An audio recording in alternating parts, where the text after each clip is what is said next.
Allez Kevin, belle opération. Deuxième mi-temps, vous avez un petit peu renversé la table parce que la première mi-temps était un peu mal engagée de votre côté. Ouais, la première mi-temps, elle est difficile parce qu'on est pas mal indiscipliné quand même. On doit prendre 7 pénalités. C'est beaucoup trop en première mi-temps sur un match à l'extérieur. Donc c'était mal embarqué, mais on n'était pas sans produire du jeu. On a quand même deux trois séquences qui se terminent pas très loin. On doit mettre 6 points à côté, donc on se sentait pas dépassé.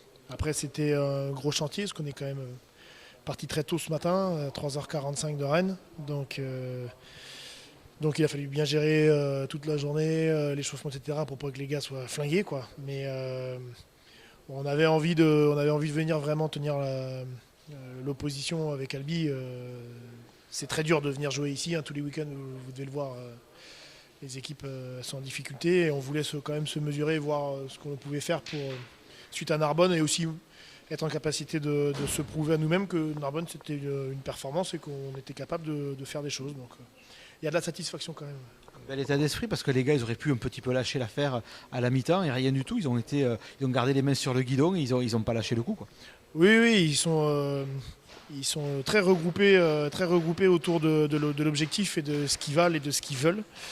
Et ils l'ont prouvé, hein, donc chapeau à eux. Je ne suis pas personnellement étonné parce que c'est des gars voilà, qui vivent très bien entre eux, qui sont très justes, parfois durs, mais ils ont réussi à maintenir ça. C'est des choses qu'on avait l'année dernière pas mal déjà. Et je dirais que les gars qui sont depuis de longues années l'imposent bien et intelligemment. Donc à la mi-temps, on a senti des gars un peu frustrés, parfois déçus, mais pas démobilisés. Et c'est certainement ça qui nous permet de pouvoir faire ce résultat. Il a fallu jouer à 23, hein. Le banc a fait son taf et ceux qui ont fait les longues minutes n'ont pas lâché l'affaire. Justement, pour revenir sur le long déplacement que vous avez fait, comment ça se gère ça? Effectivement, vous parliez de 3h45, mais comment vous avez géré justement ce déplacement, cet éveil musculaire, ce travail? La recette? La recette, on a essayé déjà de demander aux gars d'être le plus sérieux possible sur leur sommeil avant de partir, donc toute la semaine, éviter de se coucher trop tard. Après, bon bah voilà, 3h45 au club, on a pris le bus jusqu'à Nantes. À Nantes, on a pris l'avion. Arrivé à Toulouse, on a pris un autre bus qui nous a amené à l'hôtel. Quand on est arrivé, bon, on est arrivé un peu plus tôt que prévu, donc toutes les chambres n'étaient pas prêtes, on a dû patienter un petit peu. Une fois qu'on a pu avoir nos chambres, on a été très bien accueillis, hein, par les personnes à Albis, mais ils ont fait vraiment leur maximum. Quand on a eu les chambres, c'était une première sieste, on s'est réveillé pour manger. Pour certains, ils ont réussi à se recoucher. Là, on a pris un troisième bus différent pour pouvoir venir jusqu'au stade. Et, euh, et, euh, et comment dirais-je, ensuite on est venu ici, on a réduit notre échauffement au maximum, on a fait attention au volume. On avait prévu un coaching aussi, on avait prévu les gars que devant on allait faire un coaching le plus tôt possible. Non, pas tous, mais là, moi, j'ai les deux tiers de l'équipe qui sont en plus réactivité, donc je peux pas leur demander de prendre 2 jours de congé pour jouer un vendredi soir. Donc c'est nos conditions, on les connaît, on les assume et on va les valoriser, hein. C'est pas forcément toujours que des points négatifs.